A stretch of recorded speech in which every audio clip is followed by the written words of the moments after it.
It's funny how often as fishermen we say no 2 days fish the same.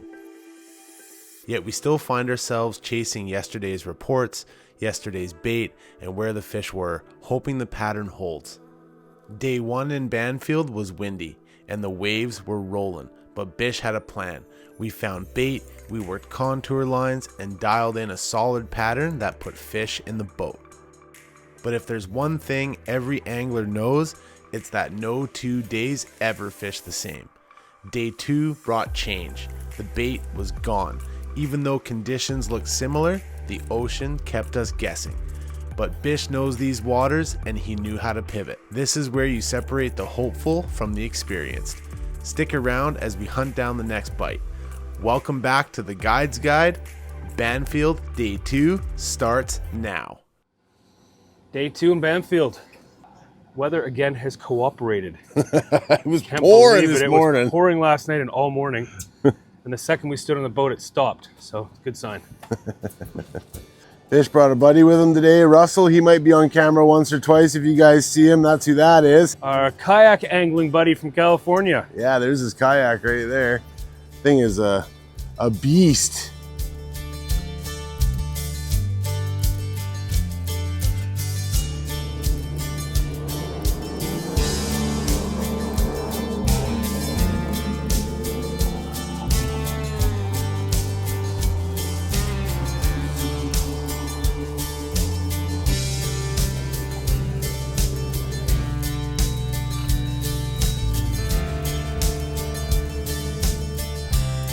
What are you putting on first, James?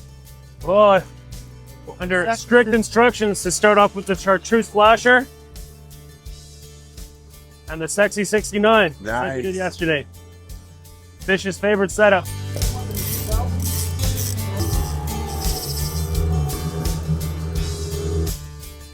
Well, we made it back out to 𝗪𝗏𝗏 here. You can see, well, you probably can't see because the camera never does it any justice, but we got 1.5 to 2 meter seas here.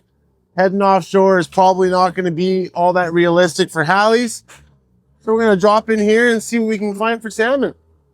Bish has got the chartreuse and sexy 69 on that side. Or sorry, James does on that side. And Bish, what do you got on?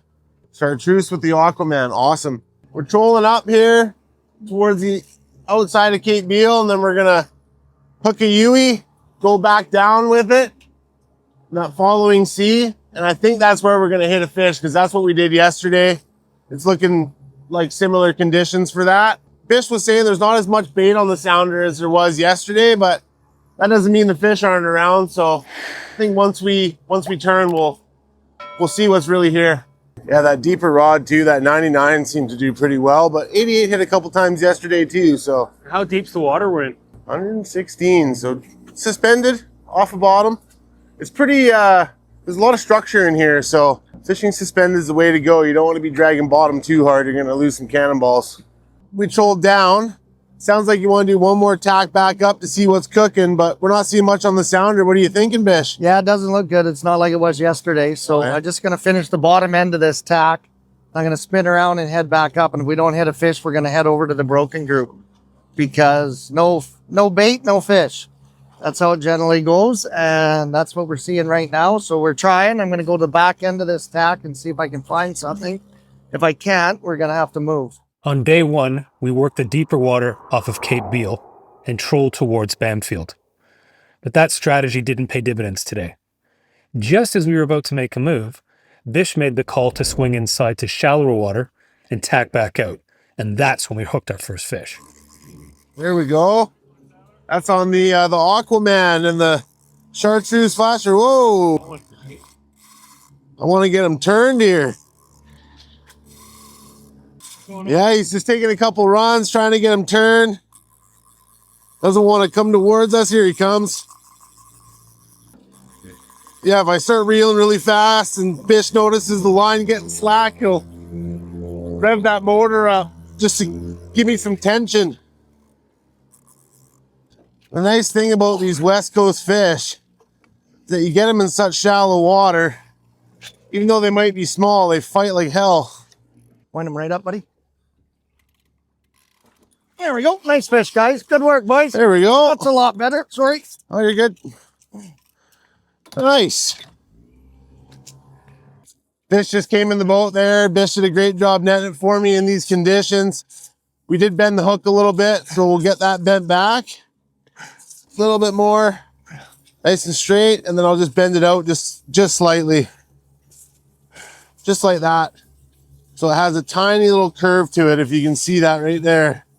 Just a nice little curve. And then we'll just check that line. Make sure there's no frays. Get it back down in the water, catching more fish. This episode is brought to you by Parksville Boathouse, your full-service boat dealer and chandlery. Gone Fishing, serving Vancouver Island and beyond for over 30 years. West Coast Fishing Tackle, the quality anglers deserve.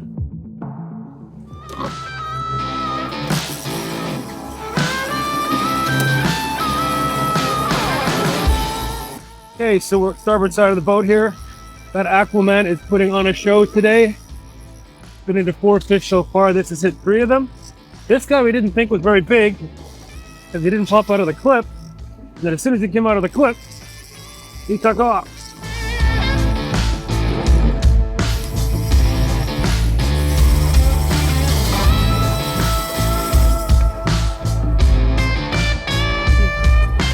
Always try and get your cannonballs out of the water. You should never lose a fish around your cannonball. You want to swing them in and put them in a Scotty holder, or just get them in the boat so they're out of the way. I think you might want to let this guy go. Have a look at him. You know what, Bish? You can make the call. Russell, you come and have a look. And he's netted. It's like the first one we got. East side of Vancouver Island, we're able to keep salmon that are 62 centimeters and larger. On the west side of Vancouver Island, it's 45 centimeters or larger. This guy's easily over 45. He took that Aquaman spoon, chartreuse flasher. Another nice one for the barbecue.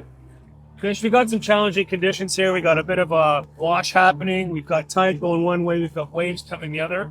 Generally, we're trying to troll around 2.5 to 3 miles an hour, but it's tricky to do that under these circumstances. So what's your advice to people? Go faster than slower. It's hard. We're going anywhere from 4 to 1.5. So you got to try and give it a little more throttle, because if your gear's not turning properly, you won't catch any fish.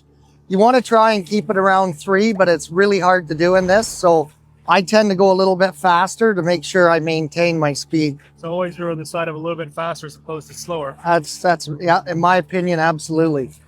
So what we're going to do is we're going to turn the downrigger on, let the rod come off, just come off the clip. And there it is. Russell, or you, I don't care. Here, come on down, Russell. I don't play fish. Come on down. All right, I'll take it. I think we better put the Van Herring on that side. The old Sexy 69 is not producing right now. This one's not pumping as hard as the last one, but it's decent fish. I just saw a nice flash of silverback there, so we'll see what he looks like here. I know it's a spring, but he's dancing around like a coho.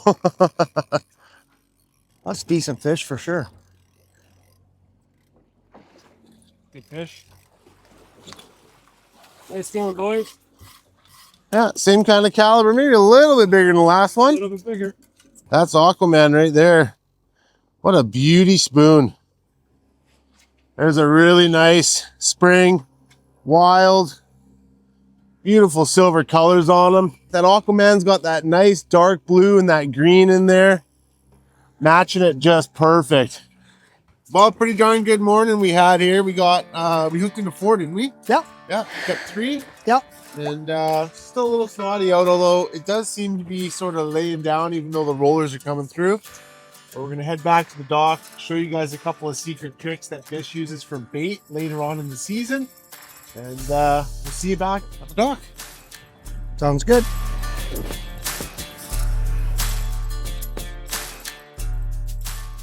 This episode is brought to you by Gone Fishing, serving Vancouver Island and beyond for over 30 years.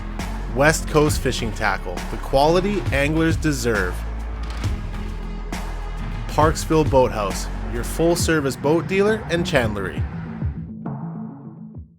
We're on the boat yesterday talking about fishing bait, and for a long part of the season, particularly I guess through August, end of July and through August, Dan runs a lot of bait. And I started asking him whether he runs wire or not. And he said, of course I run wire. Well, he's old school. He's been doing this for 50 years, guiding here for 30 years.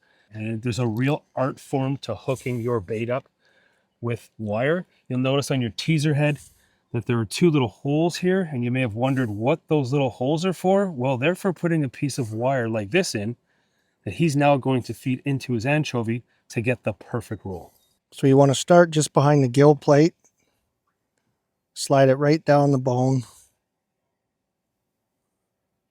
Put the pin in. And I want the stinger hook just to flip around right by his tail. And I just cock his head a little bit. Sometimes if that's not working, we'll bend the tail up so it looks like a crippled herring. And the advantages of doing this are, A, you get the perfect bend in that anchovy, but it also allows your bait to last a lot longer. It'll stay in that teaser head without breaking up for a longer period of time. And if you're in a rush and you don't have a perfectly brined piece of bait, and you just have a soft piece, this will allow you to fish a soft piece of bait as well.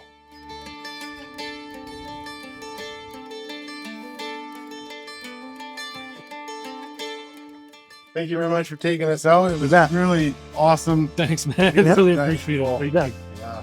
Well, that's day 2 wrapped up. We got the fish all cut up. Bish has got the boat cleaned up, and we got some other things to do. We're busy. We're out of here.